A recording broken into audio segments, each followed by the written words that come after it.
ভাবছি যে ইউটিউবটা ছেড়ে দিতে হবে, আর ইউটিউব আমার দ্বারা হবে না, টোটালি হবে না, বোঝা হয়ে গেছে আমার। আর তোমরা হয়তো ভাবছো যে এই ভিডিওটা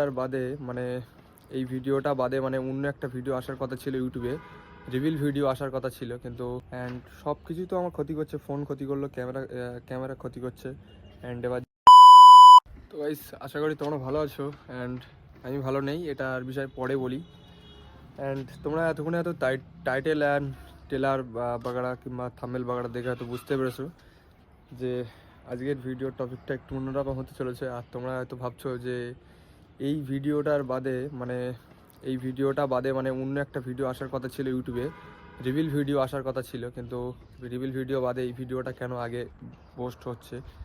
তো সেই বিষয়ে আমি কথা বলতে এসেছি, রিভিল ভিডিও। অ্যান্ড তো হ্যাঁ, আমি যেটার বিষয়ে কথা বলছি, আমি বলেছিলাম যে রিভিল ভিডিও হবে, রিভিল বাগাড়া ভিডিও যেটা হবে। আমি খুবই এক্সাইটেড ছিলাম যে এই ভিডিও আনবো, তোমাদেরকে দেখাবো গাড়িটা কেমন হয়েছে। আমারও খুবই একটা আনন্দ মানে হচ্ছিলো মনের ভিতর থেকে যে তোমাদেরকে দেখাবো কেমন নিজের ভিতর থেকে করিয়েছি গাড়িটা, কারো আইডিয়া নিয়ে গাড়িটা করায়নি।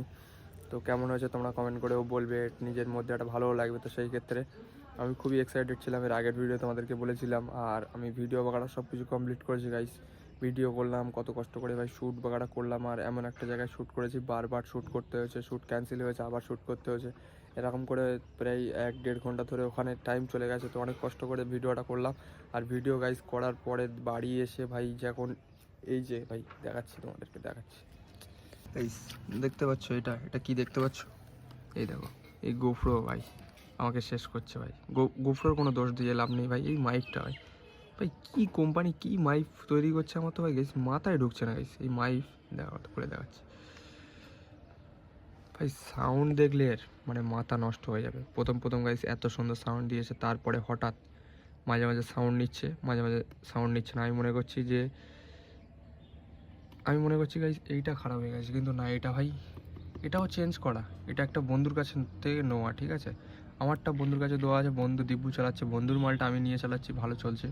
কিন্তু না গাইস, তারপরে যেটা দেখলাম যে এইটার প্রবলেম, মাইক শেষ করে দিচ্ছে ভাই। এত সুন্দর ভিডিও এই পর্যন্ত গাইস আমার কম করে নিও 4 থেকে 5টা ভাই সুন্দর ভিডিও, যেগুলো সবচেয়ে খাস ভিডিও, এই মাইফই আমার শেষ করেছে। সাউন্ড হচ্ছে না, হাওয়ার নয়েজের সাউন্ড ভাই মানে বিরক্ত গাইস। ছাড়বো কি ভাই, আমি যে মেন টপিকের যে কথাগুলো বলছি, সেই টপিকের কথাগুলোই গাইস আসছে না, তাহলে কি হবে ভাই? একটার পরে একটা যদি সমস্যা লাইভে আসে, আর কত টাকা ইনভেস্ট করবো একটা মাইফ ভালো মাইফ আর গোফরের মাইফ ভাই কিনতে গেলে 1900 টাকা নিচে তো মাইফে নেই ভালো মাইফ। তারপরে গাইস ফোন খারাপ হলো গাইস, ফোন কিনলাম, আর কি বলবো, ভিডিও করার অসুবিধা হচ্ছিলো, গোফরো কিনলাম এত টাকা দিয়ে, জানি না আর কত কি ক্ষতি হবে। তাই ভাবছি যে ইউটিউবটা ছেড়ে দিতে হবে, আর ইউটিউব আমার দ্বারা হবে না, টোটালি হবে না, বোঝা হয়ে গেছে আমার। অ্যান্ড সব কিছুই তো আমার ক্ষতি করছে, ফোন ক্ষতি করলো, ক্যামেরা ক্ষতি করছে, অ্যান্ড এবার জানি না বাইকটা ভাই কবে ক্ষতি হয় না হয়, বড় কিছু যেন না করে, সেটাই উপরওয়ালা যেন না করে। এবং বাইক আজ পর্যন্ত আমার কোনো বড় সেরকম কোনো খরচা করায়নি যে এইটা বড় খরচা করাতেই হবে, এরকম কিছু করায়নি। তো সেই ক্ষেত্রে গাইস কী বলবো, মানে আমার কোনো মাথা কাজ করছে না যে আমি কী করবো গাইস।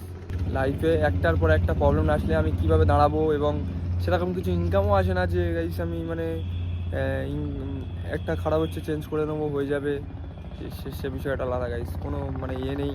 আর তাতে এরকম একটার পর একটা জিনিস নষ্ট হতে থাকলে আমি কীভাবে কোথায় দাঁড়াবো গাইস। তো যত টাকা ভাই নষ্ট করেছি এই পর্যন্ত, আর হয়তো আমি নষ্ট করবো না। অ্যান্ড প্রচুর টাকা ধ্বংস করেছি, প্রচুর টাকা গাইস, প্রচুর টাকা ধ্বংস করেছি, হিসাব করলে না মাথা নষ্ট হয়ে যাবে গাইস। তো আমার ফাইনালি ইউটিউবটা ছাড়তে হবে, অ্যান্ড লাইভে অন্য কিছু মানে স্যাটেল করতে হবে।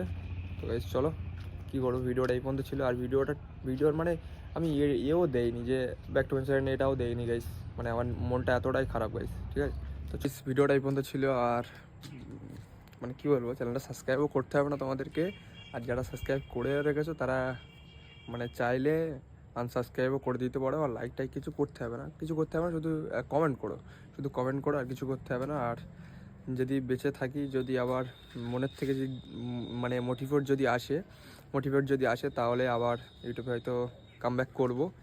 অ্যান্ড সেটা তোমাদের উপরে নির্ভর, তোমরা কাম ব্যাক। অ্যান্ড যদি কমেন্ট অনেক আসে তাহলে হয়তো ব্যাক করব, না তো আর কী করব, তারপরে দেখা যাবে, ভাবা যাবে, তারপরে ভিডিও হয়তো দেখা যাবে কি হয়। এখন তো মনটাকে এখন ফ্রি করতে হবে অন্য কিছু করে। তো চলো।